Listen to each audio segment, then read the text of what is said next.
Blessed and happy Sunday to all of you, my dear friends, my dear brothers and sisters, my dear good people of God. Faithful followers of the Daily Gospel Reflection with Father Jack, my dear kababayans. Today is September 3rd, 2023, and today is the 22nd Sunday in Ordinary Time, Year A. Our Gospel for today is from the beautiful and the wonderful account of the Gospel of Matthew, chapter 16, verses 21 to 27. In our Gospel for today, Jesus tries to explain to his disciples what kind of Messiah he is.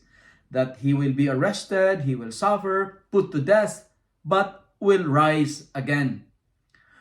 When Peter heard this revelation from Jesus, he reacted. And Peter said, he rebuked Jesus and said, "God forbid it. This must never happen to you." Why this is the reaction of Peter?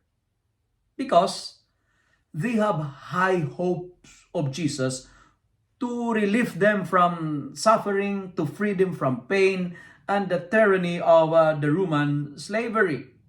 And Jesus reacted and he told Peter, "Get behind me, Satan."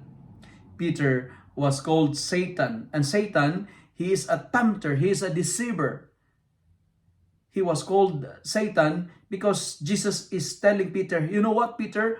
You are tempting me. You are leading me to the path not in accord with God's will."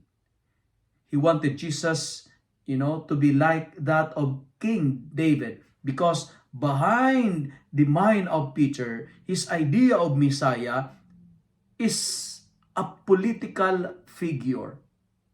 That's why he was called Satan. You know what, my dear friends, my dear brothers and sisters?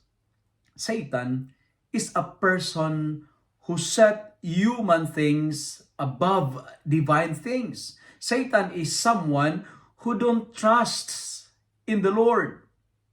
Satan is a stumbling block to God's plan. And sometimes I felt like we are like Peter because our thinking is not in line, is not in accordance to God's will. We love to tempt other people, right? We always conform our lives to the standard of this world, not of the standard of God. Sometimes we are like Peter because we love a Christ without a cross.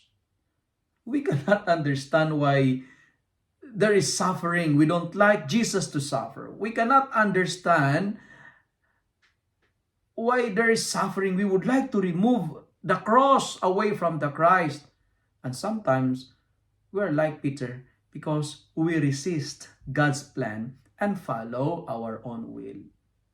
My dear friends, the gospel for today wanted to tell us, and this is I would like to highlight in my reflection today, that life without a cross is not a comfortable life. Life without burdens is not a blessed life. Remember, no cross, no crown, because our glory is the cross. Our weapon is the cross. And Satan, he doesn't like the cross because he's only after of the crown. Satan is afraid of the cross because the cross is the weakness of Satan. Satan is allergic to the cross because Satan is only after of the appreciation, after of the praises, the recognitions, and the acknowledgments. Friends, remember, our comfort is in the cross because life without a cross is not a comfortable life. That's why the second point that I would like to share today is this. If we wanted to follow the Lord, there are three certain demands and requirements that we need to observe.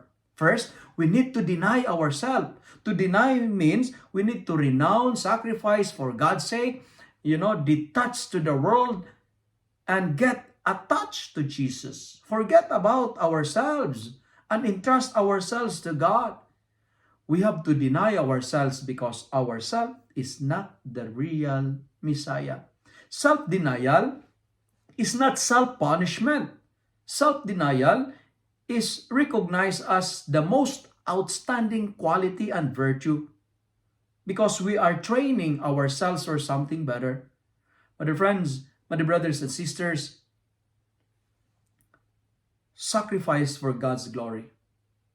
If you practice self-denial, heaven will not deny you.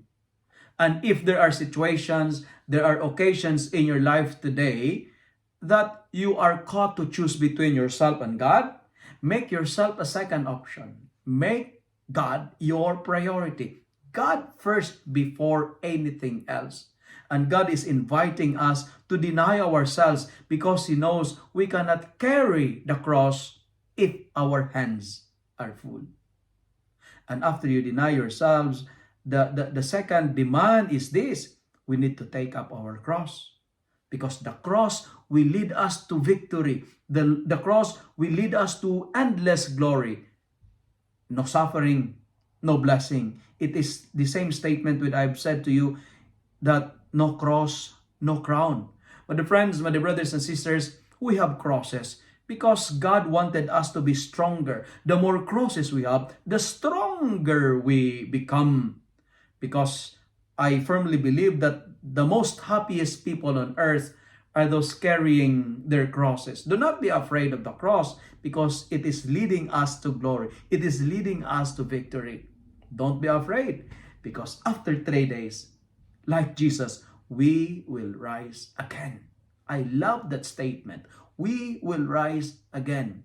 You may be suffering right now, but it's not forever. After 3 days, you will rise again. You may have loads of problem today, but it's not for eternity because failure is not final. You know, you are carrying most probably a cross today, but it is until Calvary, and in Calvary, you will find your glory. We will rise again. And after you take up your cross, the third demand, follow Jesus. The most important comfort a Christian should have is in following Jesus. My dear friends, the gospel is telling us today, what profit is there for one to gain the whole world and forfeit his life? Heaven is priceless. Heaven is a precious treasure. Do not trade it or exchange it with what the world provides. Today, deny yourself, take up your cross, and follow Jesus. My dear friends, my dear brothers and sisters, if you love and like this reflection, kindly share it with your friends so that many will be blessed.